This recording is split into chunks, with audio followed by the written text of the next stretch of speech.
Je suis convaincu que tu vas sortir d'ici avec quelque chose de favorable pour ta vie. Quelque chose de favorable pour ta vie.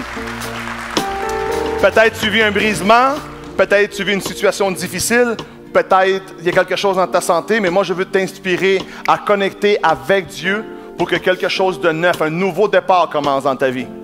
Et si quelqu'un saisit ce mot-là de nouveau départ, tu vas avoir une nouvelle direction, tu vas saisir des nouvelles connexions, quelque chose de neuf. Quand quelqu'un connecte avec Dieu, je dis souvent, c'est impossible que celui qui a créé le ciel et la terre soit avec moi et que rien de nouveau ne se produise. C'est pour ça que je dis, si tu y crois, viens. Si tu y crois pas, viens quand même. Si tu es sceptique, viens voir quand même. Si tu penses que ça n'a pas rapport, pointe-toi quand même. Ne manque pas l'opportunité d'être dans la salle, d'être dans la place pour que Dieu passe. Que Dieu passe. Dieu s'occupe de tout le monde. De ceux qui croient, de ceux qui n'y croient pas, de ceux qui sont sceptiques, de ceux qui pensent que c'est un spectacle, de ceux qui pensent que c'est un show. Laissez-moi vous dire ceci. Ce qui est important, c'est que tu sois là et l'atmosphère, la présence du Saint-Esprit va toucher ton cœur et tu vas voir tranquillement des choses se produire dans ta vie. Amen? Amen. J'aimerais pouvoir, puisqu'on vient de passer le moment de destinée, je pense que ça a été un moment incroyable. Définitivement, je pense que ça a été un des week-ends les plus glorieux. J'aime l'idée, lorsque la parole de Dieu dit qu'on est appelé à aller de gloire en gloire, de victoire en victoire. Je pense que le week-end dernier a établi quelque chose de neuf dans notre Église, quelque chose de neuf dans ce que Dieu est en train de faire. Et c'est pour ça que j'ai voulu intituler le message de cet après-midi « Reste proche ». Dis à quelqu'un à côté de toi « Reste proche ». Il arrive parfois que lorsqu'on commence notre cheminement spirituel, lorsqu'on commence à entendre un peu la voix de Dieu ou lorsqu'on commence à explorer un peu ces avenues-là, il arrive qu'on ne comprend pas tout. Il arrive que tout n'est pas clair ou qu'on n'a pas l'équation, la réponse à chaque chose. Mais laisse-moi t'inspirer avec quelque chose ici. Nulle part dans la parole de Dieu, il y a la notion de compréhension. Il y a la notion de croire. La parole de Dieu, elle n'est pas faite pour être comprise. La parole de Dieu est faite pour être reçue. Et lorsque quelqu'un reçoit la parole, lorsque quelqu'un la saisit, cette parole-là a une seule destinée, s'accomplir. Lorsqu'une promesse est déclarée, lorsqu'une promesse est saisie, lorsqu'une parole est relâchée, le but de cette parole-là, c'est qu'elle s'accomplisse dans votre vie.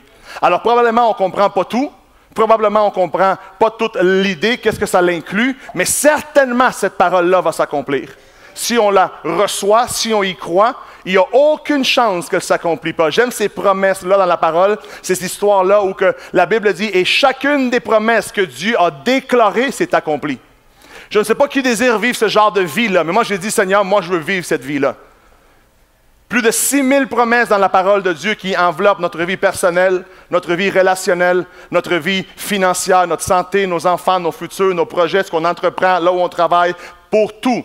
Des promesses pour chaque chose. Et moi, j'ai dit, Seigneur, je veux croire dans tout ce que tu as annoncé. Je veux croire dans tout ce que tu as déclaré. Et si quelqu'un ne veut pas quelque chose, moi, je le veux. Et si quelqu'un, Seigneur, décide de ne pas y croire, moi, je vais y croire. Et si quelqu'un décide, Seigneur, que ce n'est pas pour lui, moi, je vais le saisir, Seigneur. Moi, je veux avoir tout ce qu'il y a pour moi et je veux avoir tout ce qui n'est pas pour moi non plus, Seigneur. Amen. Si tu cherches à le verser sur quelqu'un et c'est refusé, dis-toi, Seigneur, qu'ici, tu as quelqu'un qui dit oui. Est-ce qu'il y a d'autres personnes ici qui peuvent dire oui? Est-ce qu'il y a d'autres personnes qui disent « Ah, Seigneur, moi, ça me tente aussi d'expérimenter. » C'est ça l'abondance. La parole dit « Ma coupe déborde. » Ma coupe déborde. As-tu déjà vu la coupe de quelqu'un déborder? What a mess! Oui ou non? Mais une coupe qui déborde de bénédiction, une coupe qui déborde de présence de Dieu, quelle joie! Quelle joie d'être dans une atmosphère où ma coupe déborde de Dieu en moi. La parole dit, l'ennemi est venu pour voler, détruire et dérober, mais Jésus-Christ est venu dans ma vie pour me donner une vie et une vie en abondance. Moi, j'aurais été heureux dans ma vie de lire Jésus-Christ est venu pour me donner une vie. Parce que le verset dit déjà que l'ennemi est venu pour détruire, égorger et dérober. Ça veut dire que je suis exposé à cette réalité-là. Je suis exposé dans ma vie à une réalité où j'essaye des choses et les choses n'ont pas fonctionné. Où le temps passe et rien ne s'arrange. Où le cercle est toujours pareil. Où les choses semblent s'accommoder pour un certain temps, mais ça finit toujours par devenir pareil. Où j'ai juste des promesses, les choses s'ajustent un petit peu, et par la suite, il n'y a rien qui change. Alors l'ennemi est venu pour voler, dérober et détruire. Et souvent, c'est le cercle qu'on vit dans notre vie. Mais ça dit par la suite, mais Jésus-Christ est venu pour me donner la vie. Et pour moi, ça aurait été satisfaisant. Ça aurait été satisfaisant qu'un sauveur vienne pour m'aider à ce que lorsque j'entreprends quelque chose, je puisse réussir. Ça aurait été suffisant pour moi que quelqu'un vienne me donner une vie, que j'arrête de me faire voler, que j'arrête de me faire dérober ma joie, que j'arrête de me faire piquer tout ce que j'essaie d'accumuler pour ma famille, que j'essaie d'avoir plus de paix, plus de joie, plus d'épanouissement, plus d'harmonie, mais finalement, il y a toujours quelque chose qui arrive qui fait en sorte que tout s'écrase. J'aurais été heureux si quelqu'un vient dire « Mais moi, je suis venu te donner une vie. » Mais j'aime que Dieu est extravagant, j'aime que Dieu abuse toujours, que Dieu exagère sa bénédiction et qu'il dit « Je suis venu te donner une vie en abondance. » Une vie en abondance. Et je pense que simplement cette parole-là devrait nous saisir, où tu dis « Seigneur, en toi j'ai la vie, mais en plus qu'avoir la vie, j'ai une vie abondante. » C'est pour ça que j'ai dit, et j'ai intitulé ce message « Reste proche », parce que peut-être tu ne comprends pas tout, peut-être tu ne saisis pas tout ce qui se passe dans ta vie, ce que Dieu est en train d'activer. Mais laisse-moi te dire quelque chose, immanquablement, chaque parole de la part de Dieu va arriver dans ta vie. Et chaque miracle et chaque chose va devenir un merci, Seigneur. C'est pour ça que j'aime la chanson qu'on a chantée à la fin, où ça dit « Seigneur, la seule chose que j'ai pour toi, c'est un Alléluia. » La seule chose que j'ai pour toi, Seigneur, c'est de dire gloire à Dieu. Parce que je ne comprenais pas par où Dieu allait passer, mais Dieu s'est rendu vers moi. Je ne savais pas comment Dieu allait faire pour restaurer tout ce qui était brisé dans ma vie et j'imaginais des solutions, j'imaginais des options, mais je ne voyais pas comment ça allait se concrétiser. Et à la fin, Dieu est venu et des choses glorieuses se sont produites dans ma vie. Je ne savais pas comment Dieu allait me guérir, mais on disait que j'allais plus pouvoir marcher, on disait que j'allais plus pouvoir fonctionner normalement, que je devais avoir un bâton, que je devais avoir une chaise roulante, que je devais avoir toutes ces choses-là. Et je me disais, Seigneur, comment tu vas faire? Mais une matinée, je me suis levé et j'étais guéri.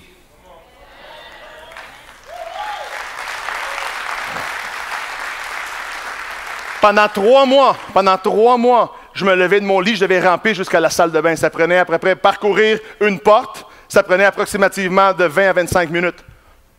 Pendant 3 mois, avec un diagnostic que je n'allais plus pouvoir marcher. Mais à la fin de la journée, une journée s'est arrivée et je me suis réveillé, j'étais complètement guéri. Et le neurochirurgien qui s'occupait de mon cas est devenu un ami. Alors je l'ai appelé, puis je ne sais pas si, je ne veux pas que vous ayez des images, mais j'étais à la salle de bain. Puis étant dans la salle de bain, je me suis dit, oh my God. Je suis venu à la salle de bain normalement. Et étant debout à la salle de bain, j'ai pensé, oh wow, j'ai plus de douleur. Et là, j'ai commencé à me pencher, j'ai commencé à faire des squats, j'ai commencé à faire des good morning, j'ai commencé à faire toutes les bébelles comme ça que les entraîneurs nous disent comment faire. Et j'ai réalisé, hey, j'ai plus de douleur. J'appelle mon neurochirurgien sur son cellulaire qui répond et il me dit, oh wow, viens dans la clinique, je te passe immédiatement. Et il m'a fait passer encore une résonance magnétique. Et il lit la résonance magnétique. Et il regarde la résonance magnétique de là 3 mois. Il regarde celle de ce matin. Et il analyse les deux. Et il dit, regarde tout ton tube neural complètement clean. Complètement clean. Tout ton tube neural complètement nettoyé. Et il me dit, tu es un miraculé.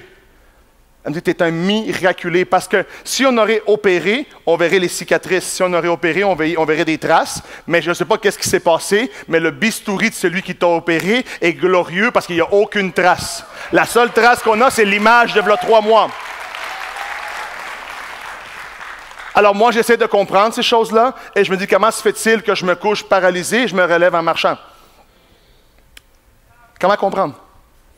Comment se fait-il que un dimanche, il y a un couple qui décide de se divorcer, mais Dieu les touche. Finalement, ils s'emmenaient à l'église, c'est leur dernière session, c'était leur dernier voyage ensemble. Ils avaient pris la décision de se divorcer, mais Dieu les touche. Et aujourd'hui, c'est devenu un couple avec le plus d'amour, d'harmonie dans une maison que n'importe qui pourrait avoir.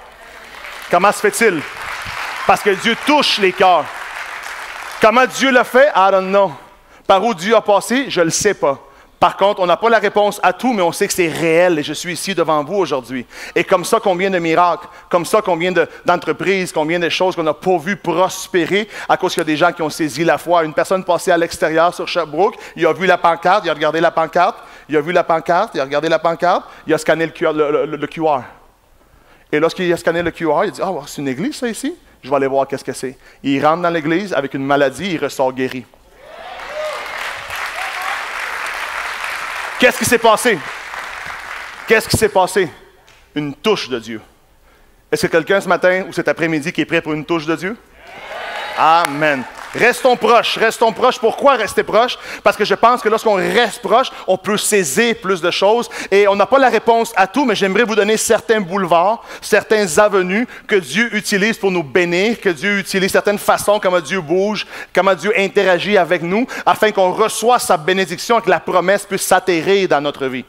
Amen. La première chose que je vois, c'est que Dieu désire nous bénir parce que Dieu nous aime. Vous avez souvent entendu, ici il n'y a personne qui applaudit quand je dis ça, parce que je l'ai dit trop souvent. Je le sais.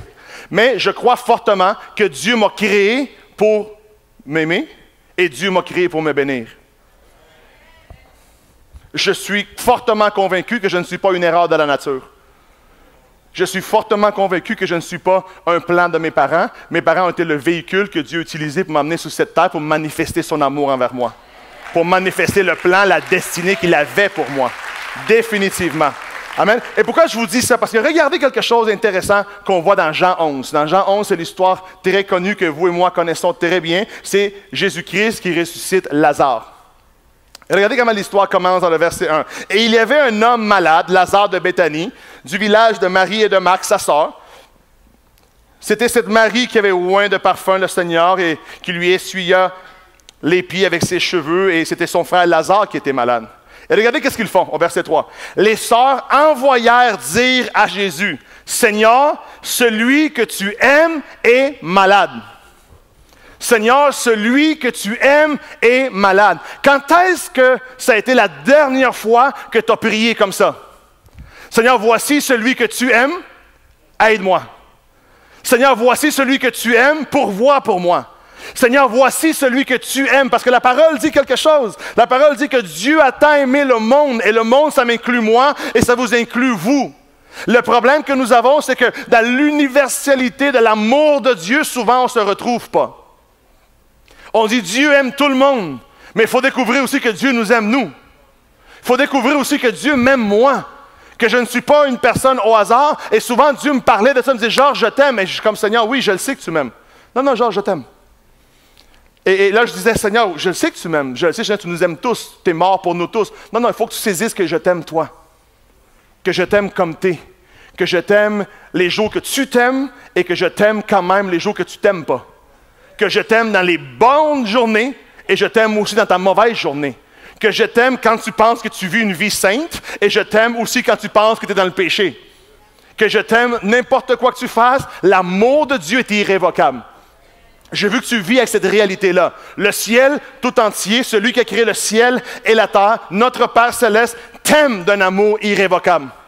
D'un amour irrévocable. Personne ne peut t'enlever, personne ne peut te voler l'amour de Dieu. La parole dit, lorsque nous étions encore pécheurs, il est mort pour nous, il a manifesté son amour. Alors, si lorsque nous étions encore pécheurs, Dieu manifeste son amour envers nous, pourquoi pensons-nous que lorsque nous avons une mauvaise journée, Dieu ne nous aime plus? C'est un mensonge de l'ennemi. Si lorsque j'étais encore pécheur, il manifeste son amour envers moi, quel péché peut empêcher Dieu de m'aimer? L'ennemi veut toujours que tu penses que Dieu ne t'aime plus. L'ennemi veut toujours que tu penses que Dieu t'a disqualifié. Lorsque Jésus-Christ arrive, la journée de son baptême devant Jean le Baptiste, la parole dit ceci, Jésus-Christ est dans l'eau, le Saint-Esprit descend, le ciel s'ouvre et on entend une voix qui dit « Voici mon Fils, celui que j'aime ». Êtes-vous avec moi? Voici mon Fils, celui que j'aime. C'est l'expression de Dieu envers Jésus-Christ. Combien de miracles Jésus avait fait à ce moment-là pour que Dieu manifeste son amour envers lui? Aucun. Il n'avait pas encore marché sur les eaux, il n'avait pas encore multiplié les pains, il n'avait pas encore guéri aucun malade, délivré aucun possédé, personne, aucun miracle s'était produit, mais le Père dit, voici mon Fils, celui que j'aime. Une autre version dit, voici mon Fils en qui j'ai une pleine complaisance. Êtes-vous avec moi? Un chapitre plus loin. Un chapitre plus loin, l'ennemi vient tenter Jésus. L'ennemi vient le tenter. Et il s'adresse à lui comme ça. Et il lui dit, si tu es le Fils de Dieu, ordonne ceci. Qu'est-ce que l'ennemi veut que Jésus oublie? Qu'est-ce que l'ennemi veut que vous oubliez? Parce que lorsque le ciel s'est ouvert, le chapitre antérieur, Dieu a dit, voici mon Fils, celui que j'aime. Quel est le mot que l'ennemi a oublié dans la phrase lorsqu'il s'adresse à Jésus? Il lui a dit, si tu es véritablement le Fils de Dieu, ordonne ceci. Il a oublié le mot amour. Il a oublié de lui dire, si tu es véritablement le Fils de Dieu, celui que Dieu aime, ordonne ceci. Pourquoi il enlève le mot celui que Dieu aime? Parce qu'il ne veut pas que tu le saches. Il ne veut pas que tu t'en rappelles. Et moi, je désire de la part de Dieu que chaque jour de ta vie, lorsque tu te réveilles, tu dis, Seigneur, je suis celui que tu aimes. Je suis celui que tu aimes. Je suis celui, Seigneur, que tu aimes. Je suis un bien-aimé de Dieu. Et il n'y a rien sur cette terre, il n'y a rien dans le ciel et il n'y a rien dans l'enfer qui va me séparer de l'amour de Dieu. C'est le premier fondement pour lequel Dieu désire nous bénir, parce que Dieu nous aime. Et si vous regardez Jésus-Christ au verset 7, il dit, retournons à Judée, retournons là, afin que je puisse aller voir celui que j'aime. Et au verset 8, ses disciples lui disent, Seigneur, ne va pas là, parce qu'il y a une menace contre toi. On menace en Judée de te lapider. On menace là de te tuer. Et Jésus a dit, hey, you know what? Who cares? Ça veut dire que Jésus est capable de traverser n'importe quel obstacle pour aller te rejoindre par amour. S'il a été capable d'aller voir Lazare par amour et passer par-dessus la menace qui était contre lui, il est capable de traverser des kilomètres, des tempêtes, les obstacles pour aller chez toi, t'aimer, prendre soin de toi, te bénir, te consoler, te restaurer, t'amener de l'harmonie, te donner un esprit neuf, de courage, de force, de maîtrise de soi et une nouvelle foi qui va te permettre de saisir que tu as le droit à une vie meilleure, à une vie restaurée, à une vie sauvée, à une vie remplie de Dieu, que tu es plus que vainqueur, que tu es la tête et non la queue, que tu es appelé à être en haut et non en bas, que tu es appelé à être restauré et non brisé. Amen. C'est la vie que Dieu a pour nous. Et comme enfants de Dieu, vivons cette vie-là. Le premier véhicule que Dieu utilise pour nous bénir, c'est définitivement son amour à lui. La deuxième chose que je vois que Dieu utilise, c'est Dieu fait que la faveur des hommes soit versée vers nous. La deuxième chose que je saisis, c'est Dieu touche le cœur des personnes de notre entourage. Dieu touche les clients potentiels. Dieu touche les professeurs, les directeurs d'université. Dieu touche les patrons, les clients, les entrepreneurs. Dieu influence tout notre entourage afin qu'une faveur spéciale soit virée sur nous. Rappelez-vous l'histoire de Joseph et de sa famille, que ses frères l'avaient vendu, ils pensaient que l'histoire était finie, mais dans Genèse 45, l'histoire raconte que toute la nation était sous une famine incroyable, que toute la nation mourait, mais que Joseph, lui, avait été béni, que Joseph, lui, la faveur de Dieu était tombée sur lui, et il était maintenant devenu le premier ministre de la nation d'Égypte. Et Égypte était à cette époque-là, lors de cet empire, lors de l'ascension de cette nation, était devenu le pays le plus riche, avec l'armée la plus riche, avec le pharaon le plus puissant, avec l'économie mondiale la plus impactante. Et cet homme-là, Joseph, s'occupait de gérer tout l'approvisionnement de la nation. Et voilà qu'est-ce qu'il dit. Regardez qu'est-ce que la parole de Dieu dit. Dans Genèse 45, verset 7, lorsque ses frères viennent en famine. Verset 7, il lui dit, « Dieu m'a envoyé devant vous pour vous faire subsister dans le pays et pour vous faire vivre par une grande délivrance.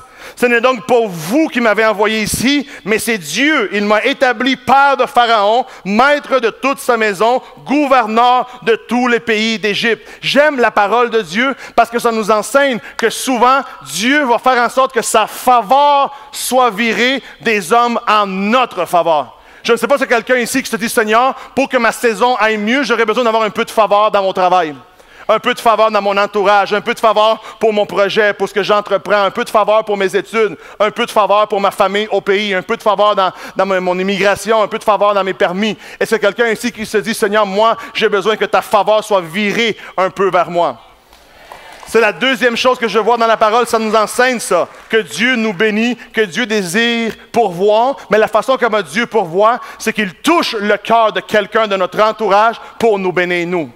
Qu'il touche le cœur de quelqu'un, peu importe de où il sort cette personne-là, peu importe d'où est-ce qu'il l'utilise. Moi, un jour, j'ai eu quelqu'un qui est venu me voir, qui était complètement flyé, et il me dit, écoute, je ne sais pas pourquoi je fais ça, je ne sais pas pourquoi je suis ici, mais j'aime ce que tu fais, alors prends cette offrande-là et donne-la à ton église pour vous aider à continuer de fonctionner.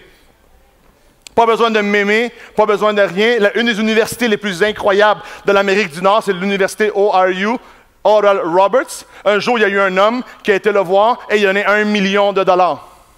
Cet homme-là, il a dit, je ne sais pas pourquoi, mais je t'aime pas, j'aime pas ce que tu fais, j'aime pas ce que tu enseignes, j'aime pas tes principes, mais je veux te donner $1 million pour que tu puisses continuer à opérer. Il y a quelqu'un qui a dit à un homme, regarde ceci. Des fois, au lieu de dire « wow », dis « Seigneur, je reçois moi aussi ». Imagine que quelqu'un vienne pitcher 1 million. Bro, a million is a million. A million is a million. Are you kidding me? Tu imagines que quelqu'un vient ici et me dit « Georges, je t'aime pas. J'aime pas ta voix, j'aime pas comment tu te peignes, j'aime pas tes bottes, j'aime rien de toi, mais j'aime ce que tu fais, voici 1 million pour l'Église. » Amen. Sois béni. Moi, je vais lui dire, même si tu ne m'aimes pas, je t'aime déjà trop. Et je te garantis que je vais prier pour toi. Il y a eu un pasteur en Arizona, quelqu'un a gagné la loto au casino. Et il a reçu son chèque de 10 millions de dollars. Et en passant devant son église, en partant, il s'est dit, moi, je veux donner 5 millions à cette église-là. Alors moi, je veux m'adresser à quelqu'un, maintenant qui se trouve à un casino à Las Vegas. Si jamais tu gagnes le gros lot, pense à nous. Peu importe d'où ça sort. Cette personne-là n'avait jamais fréquenté l'Église. Cette personne-là ne connaissait personne à l'intérieur de cette Église-là. Mais il a eu à cœur. Dieu a versé. Vous savez quoi? Ce 5 millions-là, c'est le montant qu'il avait besoin pour ne pas perdre la bâtisse. Seulement Dieu bouge le cœur des personnes en notre faveur. Hey! La parole dit que Jésus-Christ, dans Luc 2, verset 52, qu'il croissait en sagesse, en stature, en grâce devant Dieu, devant les hommes. Que Jésus grandissait en stature, en grâce, en faveur devant les hommes. Pourquoi ne pas nous aussi, comme individus, comme croyants, comme hommes de Dieu, femmes de Dieu, pourquoi ne pas nous aussi expérimenter la faveur? Que le monde te dise, je ne sais pas pourquoi toi, mais ça va être toi qu'on va choisir. Le projet est contingenté, on avait décidé pour un autre fournisseur, on avait pris une autre avenue, on avait vu une autre pancarte, on pensait approcher d'autres mondes, mais la minute qu'on t'a vu toi, on a senti, on ne sait pas trop quoi, mais on a senti à l'intérieur de nous, on ne sait pas trop quoi, on a vu à l'intérieur de nous, on ne sait pas trop quoi. Mais on sait que c'est toi. Et quand eux te disent, on ne sait pas trop c'est quoi, toi, à l'intérieur de toi, c'est Dieu ça. Quand eux te disent, on ne sait pas trop qu'est-ce qui s'est passé, toi, tu le sais ce qui s'est passé. Quand eux te disent, on ne sait pas qu'est-ce qu'on voit lorsqu'on te voit, toi, tu le sais, c'est la faveur de Dieu sur moi. La faveur de Dieu sur moi. C'est quelqu'un ici qui se dit, durant cette saison printanière, je veux que la faveur de Dieu soit versée sur moi. Versée sur ma famille, versée sur mes enfants, versée sur ma relation avec mon couple. Une faveur spéciale. Que tu deviennes la famille la plus heureuse de ta rue. Que tu deviennes le couple le plus prospère de ta ville. Parce que Dieu est là. Écoutez, Dieu a une destinée pour nous. Et des fois, les gens disent, « Ah, vous êtes un prédicateur de prospérité. » Non, je suis un prédicateur de la parole de Dieu. Parce que si Dieu n'aurait pas une destinée pour nous, la minute que je l'aurais rencontré, il m'aurait amené avec lui. Fini. Parce que ceux qui parlent à l'encontre de ce genre de message ont une théologie qui ne tient pas la route. Comment se fait-il que je deviens un enfant de Dieu, que j'ai le privilège d'être appelé enfant de Dieu et que Dieu n'est pas là pour me bénir, pour m'assister? Moi, je suis le père de 3 enfants. Mes 3 enfants bénéficient de tout ce que j'ai pour eux. Mes 3 enfants bénéficient de ma sécurité, bénissent de moi qui les pourvois, de moi qui prends soin de eux, de moi qui les aime, de moi qui planifie pour leur futur, de moi qui donne des options. Alors, un enfant de Dieu a ce même privilège-là, parce que la Bible dit que le Dieu qui est là-bas, maintenant, est devenu mon Père céleste. Ça veut dire que maintenant, j'ai un Père céleste, que je ne suis plus seul. Alors, la première chose que j'ai saisie, c'est que Dieu se rend vers moi avec son amour, parce qu'il m'aime. La deuxième chose que je vois également, c'est que Dieu vient vers moi avec sa faveur. Il touche le cœur des personnes envers moi. Il dirige la pendule vers moi. Je ne sais pas si c'est des personnes ici que vous vous dites, Seigneur, j'ai besoin d'un peu de ça, moi. Seulement les 10, 15, 20 personnes? C'est bon? Des fois, il y a Dieu aussi. Des fois, il y a Dieu aussi que la troisième chose, c'est Dieu opère à travers sa propre main. Dieu fait des choses glorieuses, sa main sur nous. Regardez ce que ça dit. 70 ans plus tard, après l'époque que je mentionne ici, de Joseph et de sa famille et tout ça, la Bible dit dans Exode 1, verset 8, ça dit « Et il s'éleva sur l'Égypte un nouveau roi qui n'avait pas connu Joseph. » Il y a un nouveau roi, un nouveau Pharaon qui s'élève, qui n'avait pas connu Joseph et qui a retiré à Joseph tous les bénéfices. Mais Dieu a pourvu de sa propre main. Lorsque la panique s'est installée, lorsque tu ne fais plus partie de la gang, lorsque tout d'un coup, ton contact n'est plus là, lorsque la personne qui t'avait dit « je vais t'aider », finalement, elle ne peut pas t'aider tant que ça. Lorsque tu es rendu dans un moment comme ça, tu peux te rappeler de quelque chose. Tu peux te rappeler que ton travail, c'est ton système, mais Dieu est ta source. C'est le temps de se rappeler que notre travail, ce que nous entreprenons, ce que nous faisons tous les jours de notre vie, c'est le système que nous avons créé, mais que Dieu reste ma source.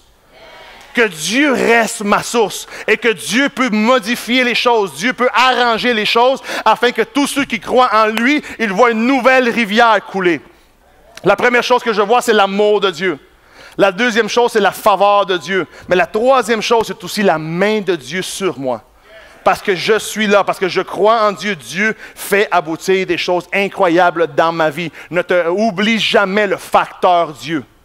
N'oublie jamais le facteur Dieu dans ta vie. Comment se fait-il que moi, je me suis couché malade et je me suis levé guéri, le facteur Dieu? Comment se fait-il que ce couple-là, sur le bord du divorce, sont partis restaurer leur couple? À cause de quoi? Le facteur Dieu. Comment se fait-il que le jeune homme qui marchait dans la rue, il a scanné un QR, il est rentré ici, il est ressorti restauré? Le facteur Dieu. Facteur Dieu dans notre vie. Me réveiller chaque matin en sachant que Dieu m'aime, en sachant que Dieu est capable de faire virer sa faveur vers moi. Et la troisième et dernière chose, le facteur Dieu dans ma vie. Dieu avec moi plus fort. Dieu avec moi, je suis plus fort. Dieu avec moi, je suis plus fort, plus capable. Amen. Rappelez-vous l'histoire de Pierre. Pierre avait fait dans sa vie, toute sa vie, la même chose. Je répète, Pierre avait fait la même chose toute sa vie. Et un jour, Jésus vient et il venait de passer une nuit où il n'y avait rien péché, une nuit, il n'y avait pas de fruits, une nuit, il n'y avait pas de résultats. Beaucoup de travail, mais pas de résultats. Beaucoup d'efforts, mais rien au bout du compte. Beaucoup de mouvements, mais rien à récolter. Combien de fois on ne vit pas ce genre de circonstances-là, que le temps passe et rien n'évolue? Que le temps passe et la famille reste pareille. Le temps passe et nos enfants sont encore en difficulté. Les finances vont mal, la santé va mal, les options vont mal. Le temps passe et rien ne se produit. Et tu es dans ce cercle vicieux-là. Un cercle vicieux bizarre. Pierre était dans un cercle vicieux comme ça. Il avait péché toute la nuit. Il avait péché toute la semaine. Il avait péché tout le mois. Et il n'avait rien récolté. Jusqu'au jour où le facteur Dieu change l'histoire. Jésus-Christ vient et il lui dit, « Pierre, défais maintenant les cordes, avance avec ta barque, lance le filet. » Et il lui dit, « Seigneur, toute la nuit nous avons fait ça. Le chiffre est terminé, on est épuisé, Seigneur. On a travaillé comme des fous pour ne rien avoir. Mais sur ta parole, Seigneur, sur ce que tu viens de m'annoncer, sur le facteur Dieu dans ma vie, sur cette nouvelle addition qui amène quelque chose de productif dans ma vie, que peut-être je ne comprends pas, sur ta parole, je vais agir. » Et Pierre détache la barque et il fait avancer la barque et la parole qu'il avait déclarée a produit un miracle incroyable. La Bible dit que lorsqu'il a lancé les filets, immédiatement, le filet s'est rempli. Dis avec moi 2 mots. Immédiatement. Rempli. Immédiatement, quand il s'est mis à agir sur la parole que Jésus avait déclarée, pas sur son système, pas sur sa façon de faire, pas sur ce qu'il était habitué, pas sur le volet professionnel, mais maintenant sur son volet de foi. Maintenant, c'était plus ses aptitudes, maintenant, c'était plus sa capacité, maintenant, c'était plus son diplôme, parce que toutes ces 3 choses-là ensemble n'avaient rien produit. Maintenant, c'était rendu au facteur Dieu. Et lorsqu'il a dit, Seigneur, dans ta parole, sur ta parole, je vais agir. Sur le facteur Dieu, maintenant, dans ma vie, je vais commencer à croire et je vais commencer à vivre et je vais appeler une nouvelle réalité dans ma vie parce que maintenant, Dieu est avec moi. Et il a essayé ça. Attention, il n'avait jamais vécu des expériences comme ça. Il l'ignorait complètement. C'était nouveau pour lui. Et moi, je félicite Pierre parce qu'il a accepté le nouveau dans sa vie. Il a accepté d'expérimenter quelque chose de neuf. Et il a dit, ça me coûte quoi d'essayer? Et l'histoire raconte qu'il avait tellement de poissons que son filet s'est rempli et sa barque commençait à s'enfoncer.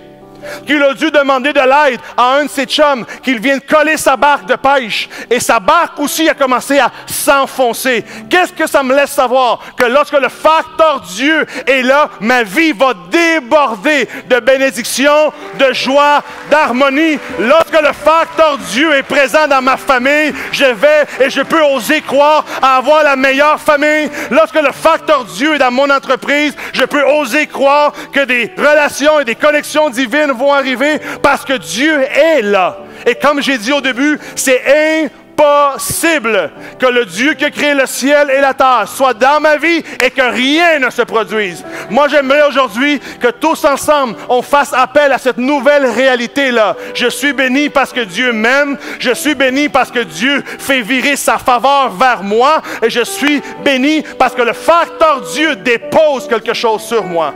Amen. Est-ce que quelqu'un ici qui reçoit quelque chose cet après-midi? Est-ce qu'on peut donner une bonne main d'applaudissement? Laissez-moi vous dire ceci. Dieu ne fait exception de personne. J'ai dit Dieu ne fait exception de personne. Peut-être le Pierre, aujourd'hui, qui a besoin que Dieu active quelque chose. C'est peut-être quelque chose de neuf, c'est peut-être quelque chose que tu n'as jamais entendu, mais ce n'est pas parce que tu l'ignores que ce n'est pas réel. Amen. Peut-être tu fais partie de ceux et celles qui ont besoin d'un miracle dans ta santé, comme celui qui l'a reçu, comme je l'ai reçu. Peut-être tu fais partie de ceux qui ont besoin d'un miracle dans tes relations. Dieu ne fait exception de personne. Rappelez-vous ce que j'ai dit tantôt. Nous, on se crée un système. Maintenant, faisons que Dieu soit notre source.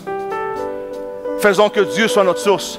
Et comme je dis toujours, et je pense que ça vaut la peine de le dire dans ce pays du premier monde si merveilleux, c'est gratuit. Ça ne coûte rien. Ça prend juste la foi. Ça prend juste quelqu'un qui va y croire. Que demain matin, quand je vais me lever, la personne qui se lève, c'est quelqu'un qui est aimé par Dieu. La personne qui se lève, c'est quelqu'un qui va expérimenter la faveur de Dieu dans sa vie. La personne qui se lève, c'est quelqu'un qui va expérimenter la main de Dieu sur lui. Amen. Est-ce qu'il y a quelqu'un ici qui se dit, moi je suis ici peut-être pour la première ou la deuxième fois? Ou... Est-ce que je peux voir les mains de ceux qui nous visitent pour la première fois? Je peux voir les mains? Merci, merci d'être ici aujourd'hui. Merci, merci, merci. Ça nous bénit de vous voir parmi nous. Est-ce que je peux voir la main de ce côté-là ici, qui sont ceux qui sont là pour la première fois? Ah, let's go. Allô, toi? Je te vois? Je te vois? Est-ce que je pourrais demander à ceux et celles qui sont ici pour la première fois de se mettre debout, s'il vous plaît? J'aimerais faire une prière spéciale pour vous. Premièrement, on est honoré de vous recevoir. Alors, on aimerait faire une bonne main d'applaudissement.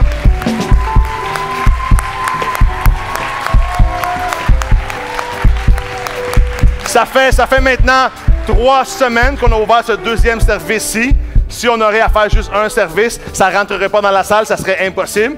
Alors, c'est pour ça qu'on s'est créé de l'espace pour pouvoir grandir, pour pouvoir bénir plus de personnes. Et on vous remercie d'avoir accepté l'invitation de quelqu'un de votre entourage ou peut-être vous l'avez vu dans les réseaux sociaux, des choses comme ça. Mais merci d'être ici aujourd'hui. Si vous êtes ici, c'est la première fois et jamais tu avais entendu parler de Dieu, félicitations de t'exposer à quelque chose de neuf. Si peut-être tu avais déjà entendu de Dieu, mais pour quelque façon que ce soit, le courant s'était coupé, permets-moi de faire une prière pour toi pour que tu puisses te reconnecter. Et si quelqu'un ici cherche une maison où grandir dans le Seigneur ou entendre des messages qui vont nous inspirer vers notre destinée, les portes sont toujours ouvertes pour vous. Chaque dimanche à 10h et à midi, je vous invite à revenir et je vous invite aussi à amener des amis avec vous parce que je pense qu'il n'y a rien de mieux que de partager une belle, bonne nouvelle. Amen. Est-ce que vous donnez une bonne main d'applaudissement à ceux qui sont debout, s'il vous plaît? Permettez-moi de faire une prière pour vous qui êtes debout et je vais demander à l'Église de la faire avec nous aussi parce que ici on a un engagement, c'est que personne ne prie seul. Personne ne prie seul. Amen. On prie avec vous, on croit avec vous et on s'engage avec vous. Alors, on aimerait faire une prière qui dit ceci. Peut-être vous pouvez répéter avec moi, Seigneur Jésus, ce matin, je veux expérimenter ton amour, ta faveur et ta main sur moi. Je réalise, Seigneur, que j'ai besoin de m'approcher de toi, de reconnecter avec toi, de rester proche. Sois mon Seigneur, sois mon Sauveur.